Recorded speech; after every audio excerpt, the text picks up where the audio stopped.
खोरीपाड्यात राज्यपालांचा नैसर्गिक शेतीला ठाम पाठिंबा. कृषीभूषण सम्राट राऊत यांच्या शेतात प्रत्यक्ष ज्वारीची पेरणी.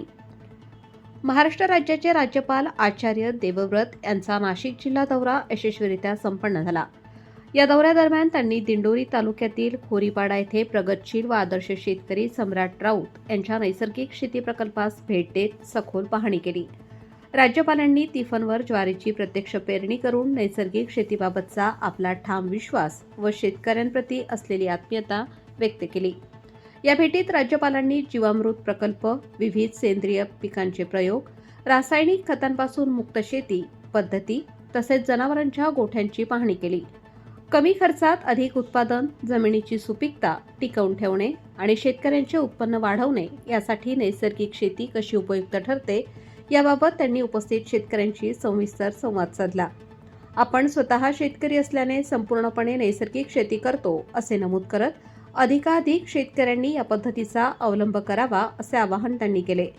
कृषीभूषण सम्राट राऊत कुटुंबियांनी राज्यपालांचे पारंपरिक पद्धतीने स्वागत करत नैसर्गिक शेतीतून तयार केलेल्या वस्तूंची भेट दिली. ग्रामीण चवीच्या नागलीची पेज व तांदळाचे धिरडे यांचा राज्यपालांनी आस्वाद घेत कौतुक केले. यावेळी वृक्षारोपण करून पर्यावरण संवर्धनाचा संदेश देण्यात आला. तसेच आदिवासी संस्कृतीचे प्रतीक असलेले पावरी हे पारंपरिक वाद्य राज्यपालांना भेट देण्यात आले. नैसर्गिक शेतीच्या क्षेत्रात उल्लेखनीय कार्य करणारे कृषीभूषण सम्राट राऊत यांना वसंतराव नाईक कृषीभूषण पुरस्कारासह विविध सन्मान मिळाले असून त्यांची शेती पद्धत अनेक शेतकऱ्यांसाठी प्रेरणादायी ठरत आहे. मंत्री नरहरी झिरवाळ यांच्या मार्गदर्शनाखाली राबवण्यात येणाऱ्या कृषी व शेतकरी हिताच्या उपक्रमांचेही राज्यपालांनी कौतुक केले. यावेळी अन्न व औषध प्रशासन मंत्री नरहरी झिरवाळ, खासदार भास्कर भगरे, विभागीय आयुक्त डॉक्टर प्रवीण गेडाम, राज्यपालांचे सचिव प्रशांत नारनवरे, जिल्हाधिकारी आयुष प्रसाद, जिल्हा परिषदेचे मुख्य कार्यकारी अधिकारी ओंकार पवार, जिल्हा अधीक्षक कृषी अधिकारी रवींद्र माने, आत्मा प्रकल्प संचालक अभिमन्यू काशीद यांच्यासह अनेक अधिकारी, शेतकरी व ग्रामस्थ मोठ्या संख्येने उपस्थित होते. राज्यपालांच्या या भेटीमुळे नैसर्गिक शेतीला अधिक बळ मिळाले असून दिंडोरी तालुक्यासह संपूर्ण परिसरातील शेतकऱ्यांमध्ये नवचैतन्य व उत्साहाचे वातावरण निर्माण झाले आहे. मैं खुद शेतकरी, मैं गाय पालता हूँ, खेती करता हूँ. कल भी मैंने लोगों के बीच में बताया 200 एकड़ में मैं पूरे में प्राकृतिक खेती करता हूँ. उसमें एक बूंद भी यूरिया, डीएपी, जंतुनाशक नहीं डालता. 450 गाय है मेरे पास. उनके गोबर गोमूत्र से ही हमारी खेती होती है. और जो रासायनिक खेती करते हैं उनसे ज्यादा मेरा उत्पादन होता है. उनकी धरती बंजर हो रही है, मेरी धरती उपजाऊ बनती जा रही है. तो आप सब शेतकरी भाइयों से मेरा नम्र निवेदन है कि आप अपनी जितनी भी खेती बाड़ी करते हैं उसके 4-5 हिस्से बना लें और एक हिस्से में केवल प्राकृतिक खेती करें, ताकि आपके बच्चे, आपके पोता पोती और आप खुद उस ऐसे अन्न को खाएं जो आपकी सेहत स्वास्थ्य को बनाए. प्राकृतिक खेती ऐसी है जिसमें किसान को, शेतकरी को बाजार से कुछ नहीं लेना. गुड़ उसके खेत में बनता है, दाल उसके खेत में पैदा होती है, गाय उसके घर में बंधी है. बाजार में जाना ही नहीं है कुछ लेने के लिए. आपने देने के लिए जाना, लेने के लिए नहीं जाना. आपका जो उत्पादन वो बेचो. शहर का पैसा गांव में आए, गांव का पैसा शहर में ना जाए, इससे समृद्धि बनेगी. आप यहाँ इतनी बड़ी संख्या में मेरे को मिले तो मैं यूं ही चला जाता तो मेरे को अच्छा नहीं लगता. आपका प्यार, स्नेह, अपनापन, उसके लिए बहुत बहुत मैं धन्यवाद करता हूँ. और सम्राट भाई के प्रति धन्यवाद. और सम्राट ने माँ ने इतना मेरे को प्राकृतिक सामान दे दिया, मैं 1 साल भी नहीं पूरा खा के खत्म कर दिया. उसके लिए धन्यवाद. शेतकऱ्यांनी जे सम्राट राऊत आजही त्या बाबतीत प्रयत्नवादी असतात याचे साक्षीदार तुम्ही आहे. का हे निवळ स्वतःची शेती करतात असं नाही, यांच्या शेतात लोकांना बोलवतात, दुसऱ्यांच्या शेतांमध्ये हे लोकांना दर हप्त्यात 1-2 ठिकाणी घेऊन जातात. म्हणजे त्यांचं संघटन किंवा त्यांचे विचार एकमेकाशी जुळलेत का इथं आपण आलं पाहिजे, उत्पादन खर्च कमी केला पाहिजे, नसेल तर एक सुरुवात केली पाहिजे. त्यांचं मी ऐकतो नेहमी का विकायचं पैशाचं पीक भले आपण अजूनही थोडे दिवस चालू ठेवू, पण घरी खायचं ते का होईना ते नैसर्गिक करावं. का जे स्वतः आहे आता ते करतात का, जे राज्यपाल महोदयांना त्यांनी डिंडर दिली काल, काळा rice, red rice, white rice, हे 3 प्रकारचे राईस आपल्या इथं आहेत.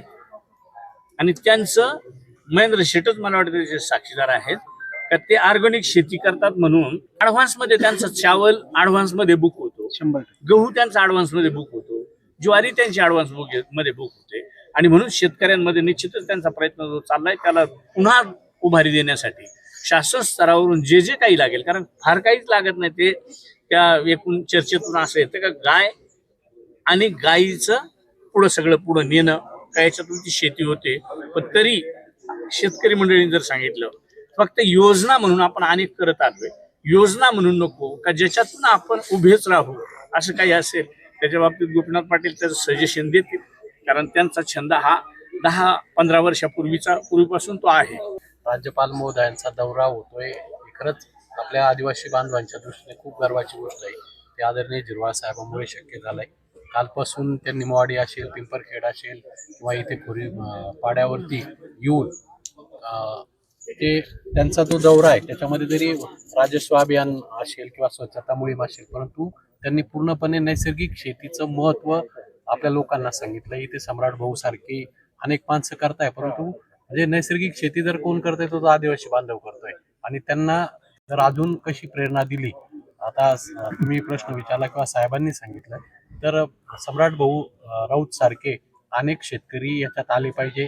राज्यपाल महोदयांनी सांगितलं की तुम्ही सगळी शेती ही नैसर्गिक पद्धतीने न करता तिचे तुकडे करा, 4 तुकडे करा, 6 तुकडे करा आणि त्यातून घरापासून सुरुवात करा. ही चळवळ वाढली पाहिजे, कारण त्याचे दुष्परिणाम किती आहे हे आपण सगळे बघतोय. कॅन्सर सारखे असतील वेगवेगळे आजार या माध्यमातून होत आहे.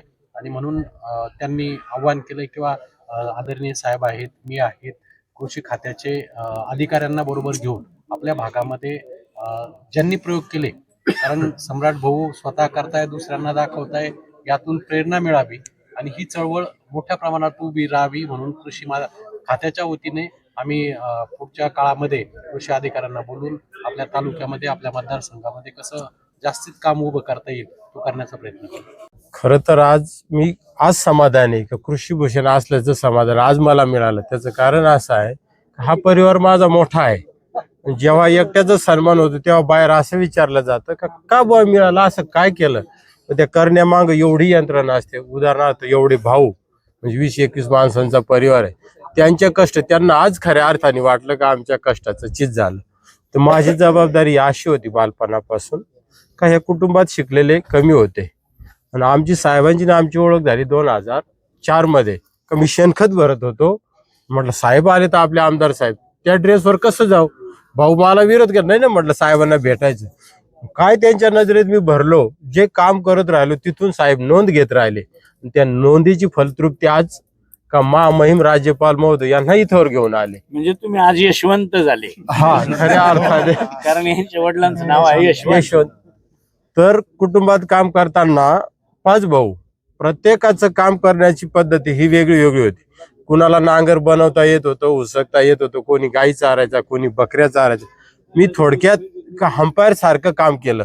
कोण काय करणार आहे, त्यांच्या कष्टाचा उपयोग आपली शासकीय यंत्रणा असेल, कृषी विभाग किंवा आपलं पेस्टिसाइड किंवा बँकिंग असेल किंवा अनुभवी माणसं असतील किंवा समाजकार्य करणारे किंवा राजकीय क्षेत्रात, हंपायरचं काम काय, दोन्ही टीमांना सांभाळून पुढे नेणे. कुटुंबाला, समाजाला, सर्व राजकीय क्षेत्रातील, शैक्षणिक क्षेत्रातील लोकांना घेऊन आपल्या फायद्याचं काय किंवा त्यांच्याही हिताचं काय इथं आणून किंवा यांना तिथवर नेऊन ते एकोपा घडून आणण्याचं काम केलं. म्हणून हे आज वैभव जे उभं आहे ते सगळ्यांमुळे आपल्या सहित, आणि त्याची फलतृप्ती आज झाली. मग यशवंत नाव आज खऱ्या अर्थानं का ते हे झालं, सार्थक झालं. त्याचं समाधान फार वेगळं राहिलं आपल्याला आणि कायम स्मरणात राहील. तर आपण घरावर जे मी एक प्राकृतिक हे बनवलंय, साहेबांना दाखवलं का चंद्र सूर्य असेपर्यंत आपण नाही राहणार, पण ते नाव कीर्ती असते ती ह्या रूपाने साहेब मागे ठेवून गेलेत, याचं समाधान आज झालं. महाराष्ट्र शासनाचे अनेक पुरस्कार आपल्याला मिळाले आहे. वसंतराव नाईक कृषी भूषण पुरस्कार देखील आपल्याला प्राप्त आहे, त्याबद्दल काय सांगा?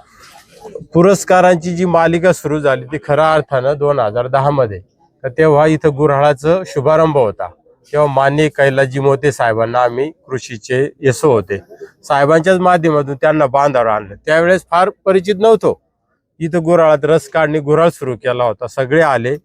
त्याची सुरुवात अशी झाली, पहिला पुरस्कार जिल्हा परिषदेचा मिळाला साहेबांच्या, ते मोते साहेब होते आणि PVL रासू कलेक्टर साहेब होते.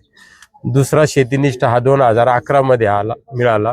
तेव्हा सर्व कृषी विभागाचे योगदान त्यात सर्व किंवा आपल्या घरच्यांचे कष्ट, आणि त्या पुरस्कार मिळत गेले का 5 वर्षांनी पुन्हा ते ऑब्झर्व करता यांनी खरोखर पुढे गेला का थांबला, प्रगती थांबली का वाढवली, मग आपण किती लोकांना त्याचा लाभ झाला आपल्या सहित, त्याची सर्वांपर्यंत जेव्हा प्रसिद्धी होते किंवा फायदा होतो तेव्हा ते पुढचं हे होत चालतं. त्याच्यानंतर गुजरात गव्हर्नमेंटने त्या माहितीच्या आधारावर बोलवलं 2013 मध्ये, तो पण पुरस्कार मिळाला गुजरात गव्हर्नमेंट. त्याच्यानंतर संस्थांचे अनेक आहे, पण 2022 ची कहाणी अशी आहे का मी पुरस्काराला फाईल देत नव्हतो, काही इथं नाही अजून, म्हणजे तो वेग असायला पाहिजे तो नव्हता, परंतु अजून एकदा मनावर घेतलं का आपण थांबलं नाही पाहिजे.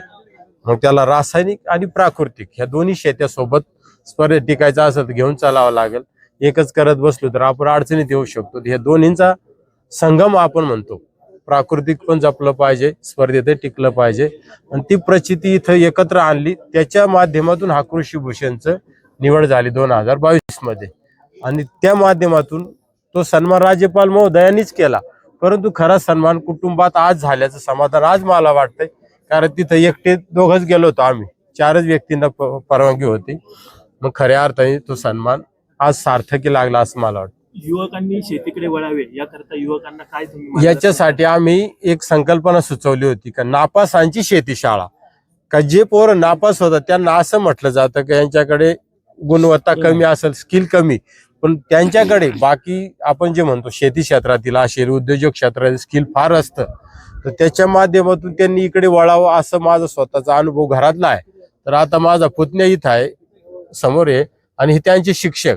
ती हिस्ट्री अशी आहे का तो प्रवरा विद्यालयात, म्हणजे उदाहरणार्थ लोणीला शाळेत होता, इंग्लिश माध्यमाला, पण त्याचं वागणं बदललं. तिथून आला तो का कार्टून बघणे, TV बघणे, आणि जेवणाकडे लक्ष नाही, कारण ते शिकवलं काय जातं त्या पुस्तकात कार्टून आहे. तो आजारी पडायला लागला, त्याला आहार पचवला नाही का मानवला नाही. तो 4थी झाल्यानंतर घरी राहिला, 6 वर्ष शेती केली, आणि त्याची इच्छा झाली काका मला शिकायचं. म्हटलं नक्की, हा म्हणे पुस्तकांना पैसे नव्हते, पंडितराव आहेत त्यांनी ते दिले, आणि हे सर आहेत शिंदे सर त्याचे. म्हटलं काही करून या विद्यार्थ्याला शिकवा, मग काय असेल मी प्रयत्न करतो त्याच्यासाठी. त्यांनी तो शिकवला, तो 10वी पास झाला.